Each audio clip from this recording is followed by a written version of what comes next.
Hi, my name is Kimberly Simmons, and I'm a licensed mental health counselor with the Putnam County School District. And today we're going to do a video on depression. When we think of depression, most people will say sad, upset, or down in the dumps. What I would like to share with you is that depression is so much more, and it can affect our students all so differently.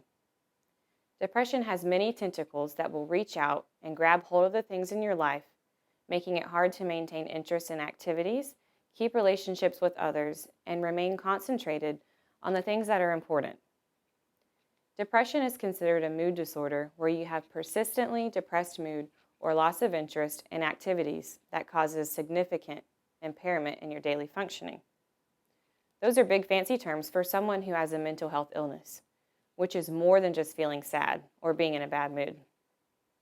Depression has the power to steal you away from those things and people you love if you allow it to. Oftentimes, depression will have its onset after a major event or a tragedy, but other times it will come out of the blue. To understand depression, we must know that it works on a continuum, from mild to moderate to severe. The more severe one's depression is, the more symptoms and longer-term therapy he or she may need. So what are the signs and symptoms of depression?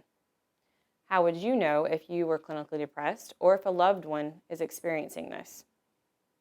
Depression in adolescence can look like behavioral problems, a lack of concentration, oversleeping or undersleeping, a loss of interest in activities or sports that they were once interested in, over or under eating, suicidal thoughts, and a disengagement in their social relationships. Depression can even cause our children and adolescents to deflect the people that they love and avoid questions that are asked, simply because it becomes a reflex to be numb or to say, "I'm fine." All of this will happen persistently and is not necessarily just a phase. So how do we work through depression, hopeless feelings, negative thoughts? There are many approaches that therapists use, but we can take a quick look at behavioral and cognitive approaches. Cognitive therapies will use techniques like cognitive restructuring, thought replacement, and thought logs to help raise awareness of our thinking and retrain our brain to think more positively in difficult situations. Cognitive restructuring is when someone can take a negative or stress-producing thought and turn it into one that is more balanced and positive.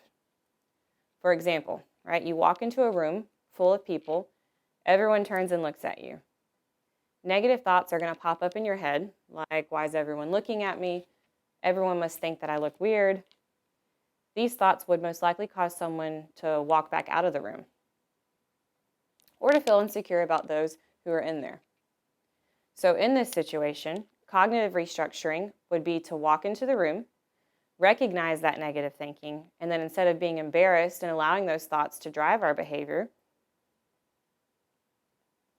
we would replace those with a more rational belief, like they're looking at me because, I'm someone new who walked into the room. So by using this technique in our day-to-day interactions, we are retraining our brain to think more positively and in turn, creating a more well-balanced lifestyle.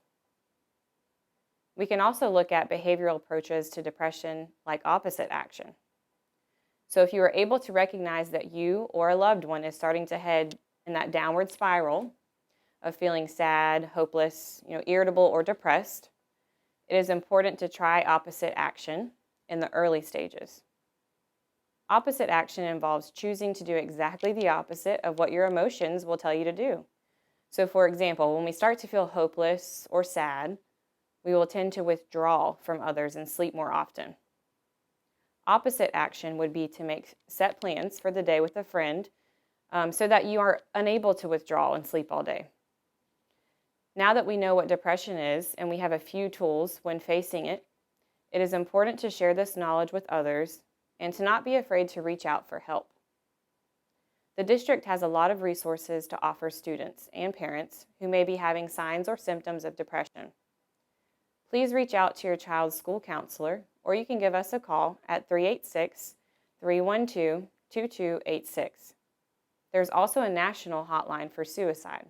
You can call 1-800-273-8255, or you can text the word HOME to 741-741.